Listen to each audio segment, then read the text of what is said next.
Hello and welcome back to Heroes End Gaming. I'm Josh and today we're going to take a look at all the leadership affiliation bonuses in Marvel Crisis Protocol game to see which one is the best. Today we're going to look at all the affiliation bonuses on every leadership superpower in the Marvel Crisis Protocol game. Breaking down all 20 of these leadership abilities is going to be a big task. So we're going to actually separate them into two groups. The paid group and the passive group. The paid group is affiliation bonuses that are granted through paying power or sacrificing resources. So affiliation bonuses like Wakanda or Guardians of the Galaxy are going to fall in this category. The passive category are going to have superpowers that are always active. You don't have to pay anything. Leadership abilities like X-Force and Kingpins will be in this group. Finally, this is going to be completely subjective to my thoughts and my limited experiences with every single faction. There's really no way how to quantify how good or bad a leadership ability, and it's all up to how the player uses the leadership ability as well as a preference to the player. Without further ado, let's start in the paid category, and in 10th place we have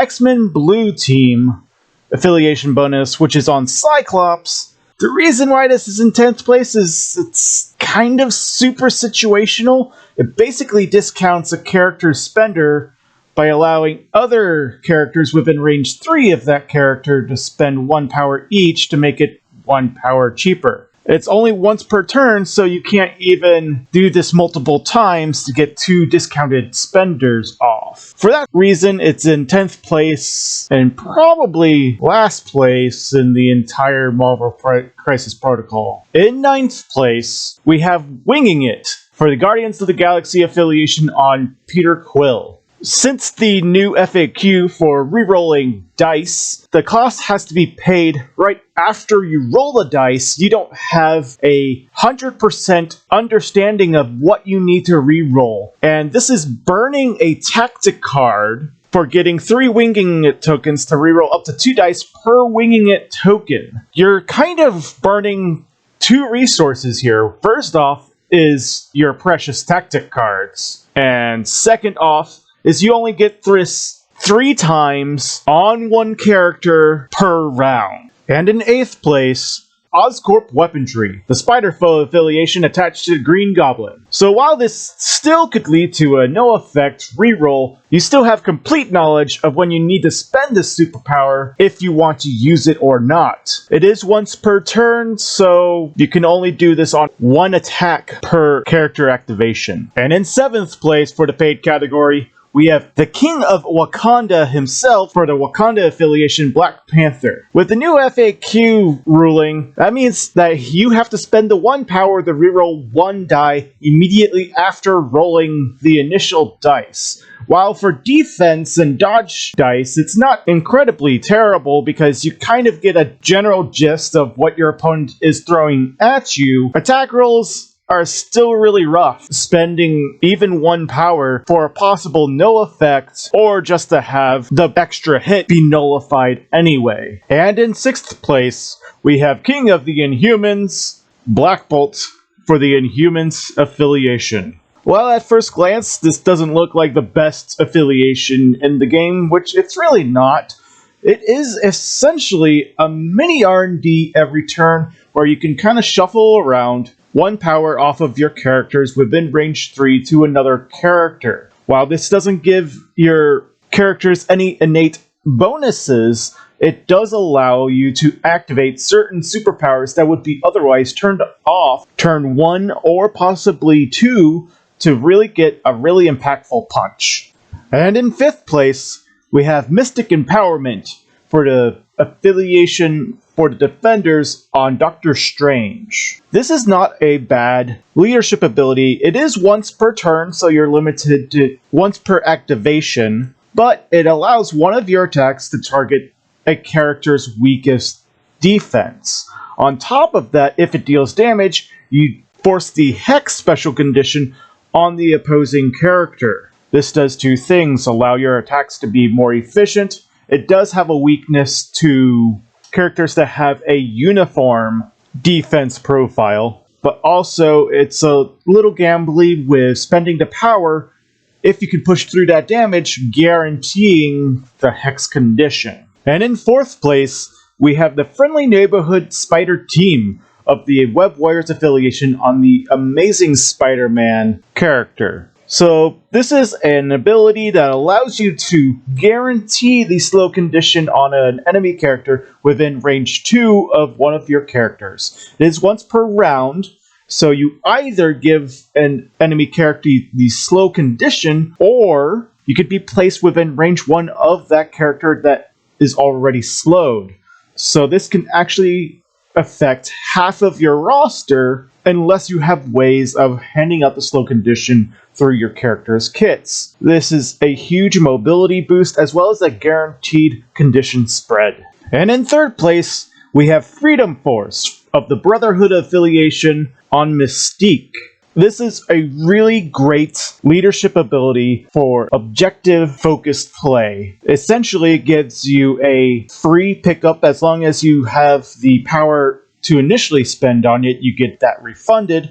In addition, you have the ability to interact with secure objectives that are deep into your side of the board and allow more of your characters to engage in the middle of the board and having those rear objectives be secure until the later parts of the game, which can allow for early character optimization. The only reason why this is not up higher is because not every secure objective needs to be contested, so therefore her second text is not always active, unless you're choosing the secure objectives, but you have no guarantee over that. As well as there's now a new extraction objective that you don't even have to interact with the token in order to activate its victory point conditions.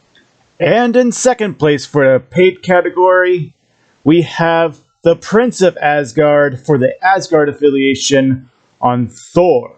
This is just a really nice team durability that at the beginning of your turns you can spend a power, heal a damage, or remove a condition. We all know we don't want to deal with the staggered condition. This is a really simple and easy way of making sure that your character doesn't have to deal with the staggered condition as long as someone else can spend a power and remove it for them. And overall team durability is very crucial. And in 1st place for the paid category, we have From the Ruins, which is the affiliation Brotherhood of Mutants on Magneto. While technically this is not a paid-for condition, in order to guaranteedly get benefit from it, you do have to spend power in order to get the power back. On the flip side, though, if your opponent is throwing terrain or destroying terrain, you get the additional bonus. It is only 1 power per character per turn, but it can trigger multiple times a turn as long as you have enough characters that spread the love too. As well as triggering on your opponent's turn, this is easily the best paid leadership skill. With the paid category all wrapped up, let's dive into the passive category. Starting at 10th place, we have Red Mayhem from the Cabal affiliation on Sin. And the reason why this is in 10th place is because there's a very high likelihood that it plays 0 effect on the game. While contesting objectives is what the mainstay of the game is about, you only have a 50% chance of pushing an enemy character off. While that does force them to spend an action or resources to try and get back on that objective, it doesn't directly give you control over that objective. Conversely, the second part of Red Mayhem, you have to be within range 2 of an enemy character and then have a 50% chance of having an asset token dropped. And it's at the end of the cleanup phase after scoring is done, so if you don't have priority, they can just spend 1 power and pick up that asset token again. And in 9th place is Death's Agenda from the Black Order affiliation on Thanos the Mad Titan. It's worth noting that Death's Agenda is the only leadership skill that has two different abilities based off of the healthy and injured side in the game. While on the healthy side, Death's Agenda rewards players for KOing enemy characters with 1 victory point. Death's Agenda on the injured side allows you to modify attacks by paying health. On the healthy side, it's really hard to get an early value out of the leadership skill, while you have to wait at least till commonly turn 3 before you can even have the possibility of KOing a character. And then on the injured side of Thanos, you have an aggressive playstyle still, but it's difficult to plan whether Thanos is going to be able to give you those extra victory conditions, or if you're not going to be getting those victory conditions at all because he gets injured extremely quickly. And in 8th place, we have Wetworks from the X-Force affiliation on Cable. While this doesn't fall prey to the recent FAQ for rerolling dice, it is only 1 attack per turn, so it has an extremely limited effect on the overall gameplay. And in 7th place, we have Great Responsibility for the Web Warriors affiliation on Miles Morales' Spider-Man. While offering allied characters a reroll, the big thing here is they are given the opportunity to modify and reroll failure results while holding and contesting objectives. While contesting objectives is not guaranteed from crisis to crisis, just having that option is a huge ability, as well as the possible durability given from the defensive reroll. And in 6th place, we have All New, All Different for the Avenger affiliation on Sam Wilson's Captain America. This is an amazing ability that gives your team durability, condition removal, as well as mobility, but it is at the condition of losing a member of your team, possibly losing an activation as well. This also only tailored towards very wide lists of spamming 3 to 2 cost characters in order to get the most use out of this ability. And in 5th place, we have X-Men Gold of the Uncanny X-Men affiliation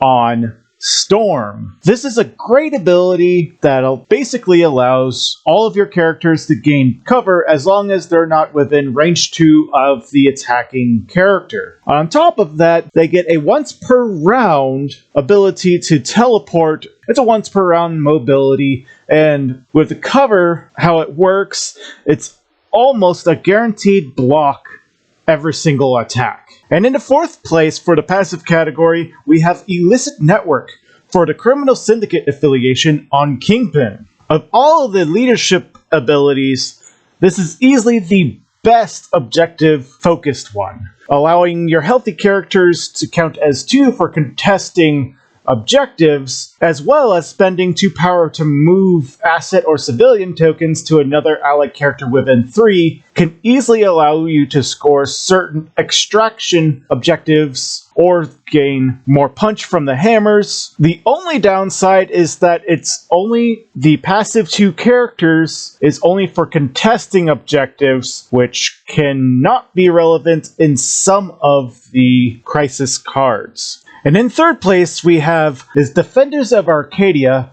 of the A-Force affiliation on She-Hulk. This is one of those abilities that the enemy is trying to achieve by damaging your characters, and it's going to give you some passive power generation. This is almost inevitable to gain you a bonus. So it can socket any character in the game into this affiliation and get you a great outcome out of it. The only downside to this leadership ability is that it's restricted to 1 character per turn. So you're typically only going to be able to give 2 characters per turn an extra power. And in 2nd place, Master of Evil from the Cabal affiliation on Red Skull. This is one of the easiest leadership skills to build a team around. Every character typically wants to be attacking, and if they can be refunded 1 power or gain extra power with their strikes, this can easily gain 1 to 2 power per turn if they are consistently attacking. The only downside to this leadership skill is that it could gain you none as well. So it has a really high ceiling and a really low floor. And that's right, everyone. In first place, we have a day unlike any other for the Avengers affiliations with Steve Rogers, Captain America. This is really easily built around. It allows reactive superpowers get supreme use from this superpower, and that power discount on reactive superpowers or superpowers like charge allows a lot of these powers that would be reserved for second to third turn after a few passive turns of power generation to be active on that first round. Thank you so much for watching this video. Remember, we're still trying to get to 200 subscribers for our 200 subscriber giveaway.